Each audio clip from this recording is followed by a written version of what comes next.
Hey there, I'm Kennedy. Welcome to the show and to the end of your week. I'm joined by Reason Magazine Editor-in-Chief Matt Welch and Camille Foster from Free Think Media. Together, we are the Independents, and two of us are first-generation Americans. All right. Well, let's ask, does immigration help or hurt American workers? Do immigrants steal our jobs, or is there a net economic benefit to people flowing freely into the country? Let's ask our party panel and get right into the discussion. We've got Tamar Jacoby. She's the president and CEO of Immigration Works USA, and Dan Stein is the president of the Federation for American Immigration Reform, whose acronym is FAIR. All right, I'll start with you, Dan. Is it fair to say you think immigration hurts American workers? Look, immigration properly controlled and regulated and limited can be a boon to this country. If we have a selection criteria that emphasizes skills, technical knowledge, merit and ability, and maybe immediate relatives, it can certainly help improve the productive potential of the American economy. But open borders, no borders, just a free flow of people moving around the world means that you will equalize our standard of living with the sending country with the lowest standard of living. A monsoon happens because of differential pressure, and the flow moves as people try to move to countries where they think they're going to do better. When you have a social safety net, national medical insurance, Social Security, entitlement programs, actually open or unlimited immigration will simply bankrupt the federal tax base and the taxpayer. All right, but here's two problems.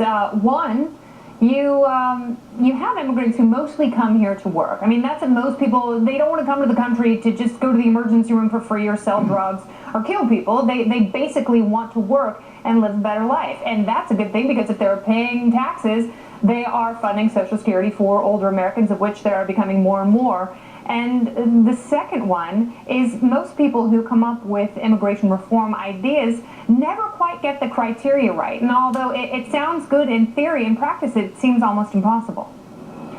Well, look, we've had 35, 40 years of the most highest sustained levels of immigration in our history, probably in any nation in the world. And particularly since the H-1B program has been created, we've become less competitive. We have structural unemployment. 20 million Americans are unemployed or underemployed. We really don't have an economic model for how people with less education and skills are going to live the American dream in the future. We need to bring our young Americans out of the shadows and into the labor force. Immigration, when it brings in substitutes for American workers, particularly under programs where the immigrant workers don't have sufficient bargaining leverage, causes displacement, because employers obviously prefer the more exploitable labor. And the greater the dependence on so-called guest workers. We've been hearing for 35 years from these tech companies, well, we can't find Americans who have the tech skills. The longer that these companies are allowed to recruit foreign workers with STEM skills, the greater the domestic shortage, which actually demonstrates that the supply destroys the domestic demand. All right, so I want to bring... what we really need is about 30 years of a sustained time out on immigration. Okay, let's bring Tamar into the debate. Where's he wrong? So he's wrong on so many things, I don't know where to start. But I mean, let's start with, are the workers who are coming, the workers we're bringing in, the workers we're bringing in legally, and the ones who are coming illegally, are they substitutes for American workers? The answer is by and large no. We, like every country in the world, we need more high-end, high-skilled people, the people who are going to invent the next Pentium chip and the next cure for cancer. But we also need, we don't have enough of those, but we also have a lack at the low end of people who are going to work on farms and work in kitchens and clean toilets in hotels and work construction roofers in the hot sun. We don't have enough of those. And mostly immigrants come and they fill in those gaps where we aren't producing enough workers, and that actually creates and supports jobs for Americans. I mean, think about it. You want to open a second restaurant, you can only do it if you have enough busboys and dishwashers. But if you have enough busboys and dishwashers, you can hire a chef who's probably American born, you can hire a bunch of waiters, you got more work for your architect, you got more work for the laundry that washes your tablecloths. As long as the immigrants are complementary, which by and large they are, because they come when there are empty jobs, you're actually going to be creating jobs for Americans. Somebody just did a study of the cities that attracted the highest number of STEM workers, science, technology, engineering, and math, and the wages of the Americans with college educations in those towns rose between like 15 and 30% of the top 4 STEM attractors. And the ones that didn't attract any STEM workers, the wages sank. Immigrants actually grow the economy, they create complementarities, and they're good for American work. Yeah, what do you think about that, Dan? I mean, and do you really want to mow your own lawn? And do you have time to watch your kids? Wouldn't you like someone who is maybe going to work for a competitive wage do those things to free you up to make your business more successful?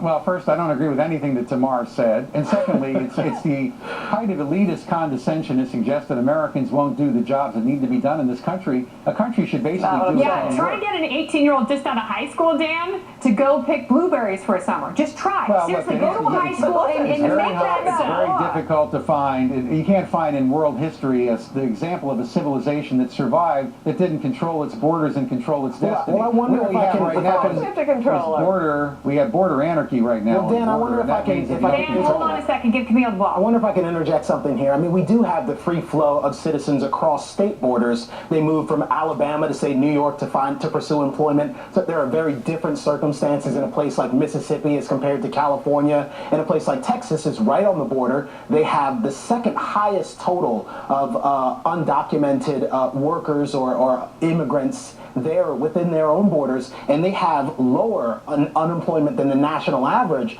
It seems to me to not be a total debacle across the United States. Well, we haven't seen a race to the bottom. You actually have a dynamic process of competition. I think you're looking at this in far too narrow and myopic a way when you look for the economic causality. What we've actually done is destroy the bargaining leverage of American workers and marginalize the huge swath of the American labor force. Wages are stagnant. Look, people say we're not going to get this economy going again unless wages go up. How are you going to get wages to go up if you flood the labor market with foreign workers? Okay, one Take a quick look at note Texas. on that. You can make Go a- ahead, Tamar. No serious economist thinks that the stagnation come of on, blue-collar Tamar. wages is because of immigration. It's because of technology and globalization. Okay, and by There's the way, no that's serious fair. economist Okay, who you thinks guys- it's Obviously, one Tamar, hold on for there are one other second. factors. Dan, hold on for 1 second. I'm going to make a point that I want you to respond to. What about the fact that immigration has dropped, illegal immigration has dropped as the economy has receded? And illegal immigration too, both Well, times.